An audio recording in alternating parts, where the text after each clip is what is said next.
Good morning, good morning, good morning, good people. Here we are once again, another day, another dollar, as they say. My name is Edward Bevilacqua. This is Department of Career Services, where our goal is to help our students and interested people experience this life on their journey through this life, etc. Today is Monday, July 14th, 2025. And it's about 6 o'clock in the morning. We are here up in the hills, mountains of southwestern Nevada, not far from the California border. We are west of Sin City, east of Death Valley, and south of Area 51. It's a beautiful day. Probably going to be maybe close to 110 today. But here we are now at 6 in the morning. Beautiful morning. Great to be alive. It's good to be alive, as we learned from Jerry Maguire. Jerry Maguire's mentor. Dickie, is that his name? Anyway, doesn't matter. Here we are right now, or whatever time you're watching it, probably not live. Today is day one, week one, in our neuroscience-oriented approach to success.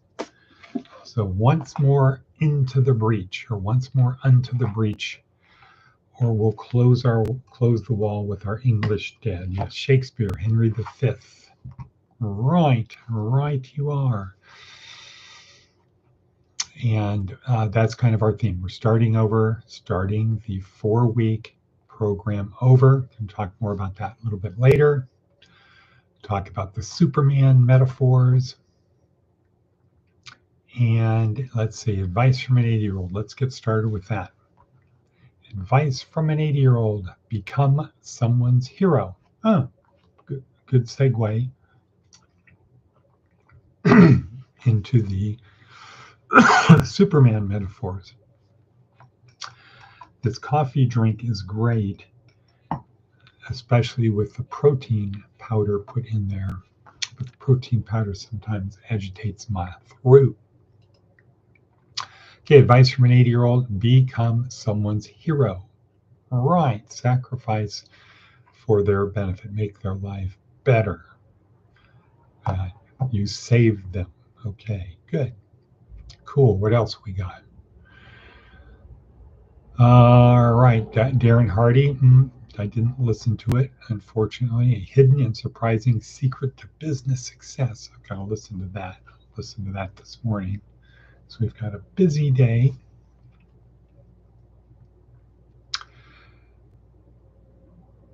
Daily Stoic, Ryan Holiday, Coercion and Force. No, leverage. This was a thing on Dr. Martin Luther King, what he did. On the one hand, as he's speaking love, happiness, peace, we've got to get together. The other hand, the Montgomery bus boycott created a big problem for the bus company, almost going bankrupt. The jails were getting overly filled with people, financial burden, and then people signing up to vote. Big problem in the South. Coercion and leverage.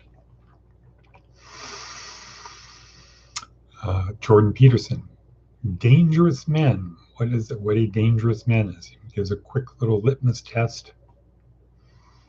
Observe, go in a bar, observe people's behavior or what they talk about, and you'll see if they're dangerous. All right. I think that clears it up with that part. That leaves us free to give an introduction to our 4-week course and our Seth Godin Superman metaphors. All right, well, the purpose of this 4-week course, which we have been doing faithfully since I think 2000. Well, I think in this format it came together about 2014, certainly 2015. And like the Bible, it has been unchanged almost that entire time. So that's good. Next, it's a 4-week course, and the fundamental, the ultimately fundamental, the bedrock is to answer 2 questions. Question number 1, who am I? Who am I really? Not who am I, who I think I am, who am I who I want to be, not who am I who I'm afraid to be, but who am I actually? Who am I on a neuroscience level? So that means down to a cellular level. Well, less than cellular when we talk about neurotransmitters. Much smaller than the neurons in our brain. So on a cellular level or below, who am I? Of the, 100 trillion cells that make up my body, how many of them know who I am? 0. And how many of them care? 0. Okay, so who am I? That's ultimate bedrock foundational question number 1. Who am I? And number 2 is, why do I behave the way I do? Not kind of like, man, why did you do that? No, not that kind of why do I behave the way I am? It's like structurally, functionally, not conditionally, but as a result of being conditioned. Why do I behave the way I do? What are my predictable things and my predictably unpredictable behaviors? And so the idea is, if I can answer those 2 questions, or the better I can answer those 2 questions, the more and better I am able to dial in who I need to be right now. And the better I'm able to dial in who I need to be right now, the better I will perform, behave, and thus the better the outcome, especially over time. Not every time. Sometimes things are out of our control, but even when they're out of our control, the better decision we make, the more likely the better result will occur. So that is our purpose. That's why we're here, to help people answer those 2 questions so that we can dial in who we need to be right now, so that our actions lead to the best result. And spoiler alert, the best result is to use the gifts that we have, to honor the gifts that we have, and thus honor the giver of the gift. Honor the gift, honor the giver, honor the gifts, honor the giver. Use those so that when this life is over, the trajectory, our soul, we are a soul, we will continue in the direction we were heading, which will be as God offered. Okay?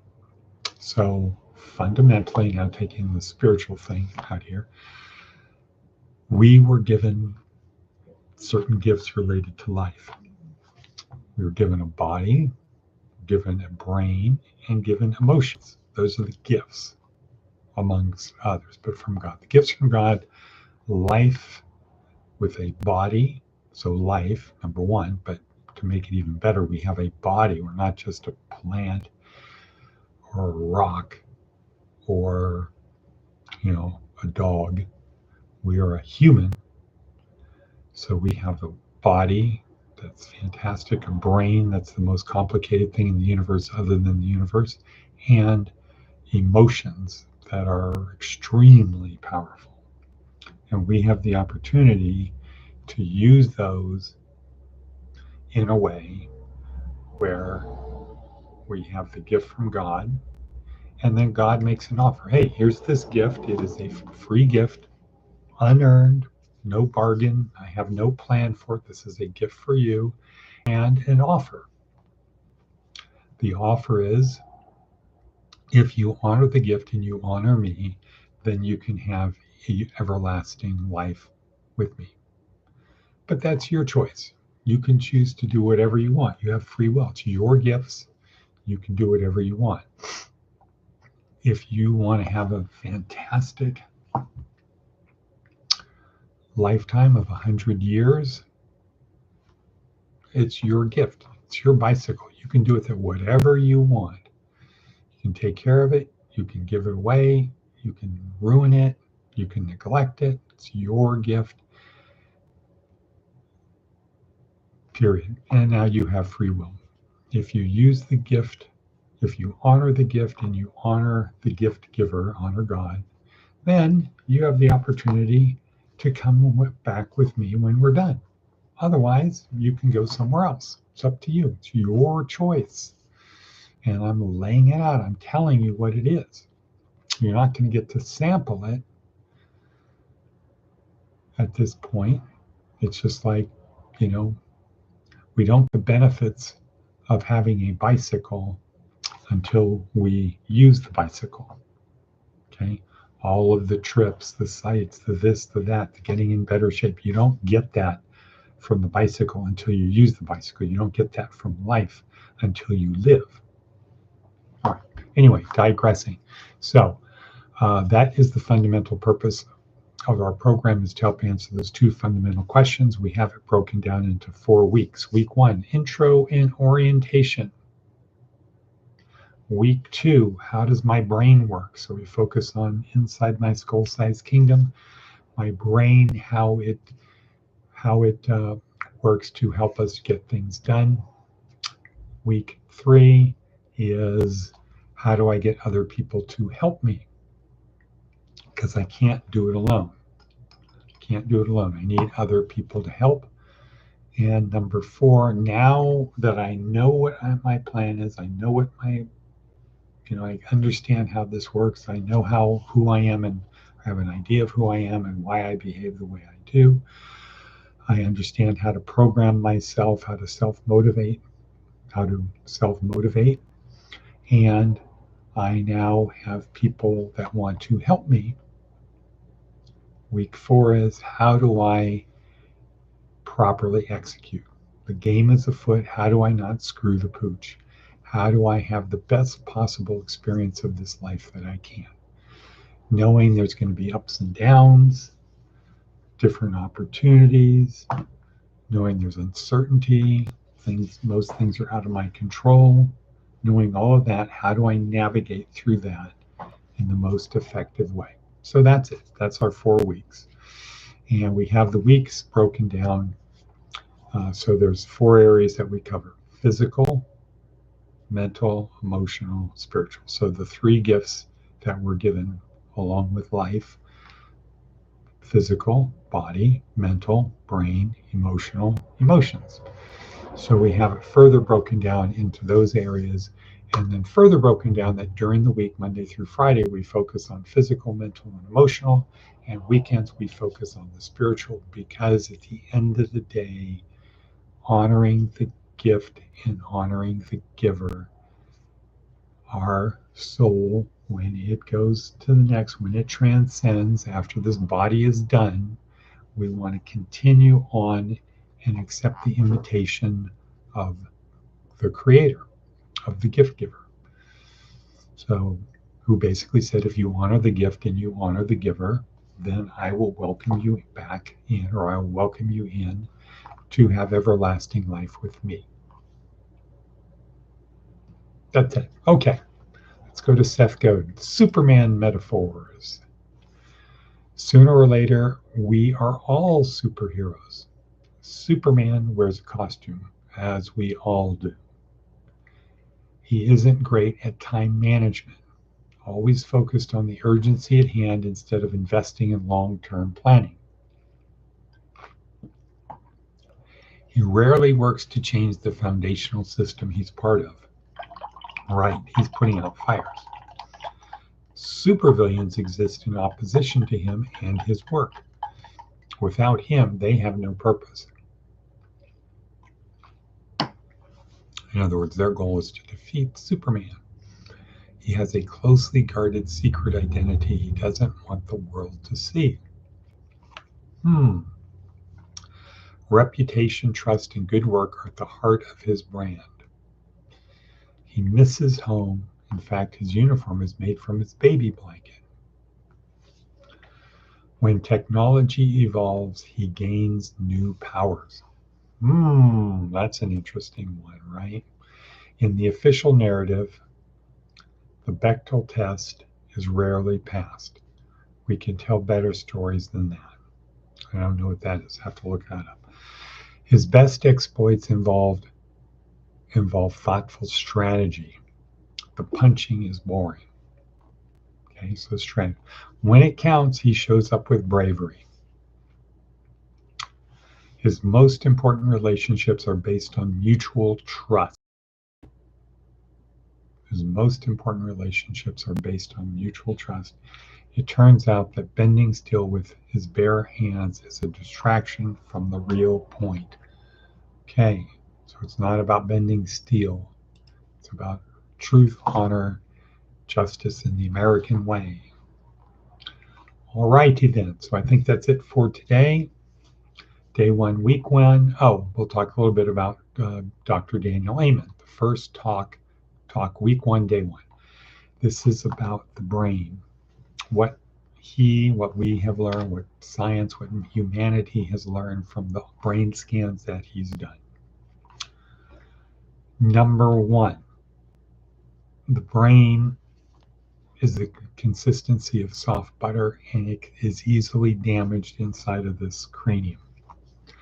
The 5 main ways that the brain is damaged is 1, traumatic brain injury, bonk. 2, alcohol. 3, drugs. 4, something growing on the brain like cancer or a cyst.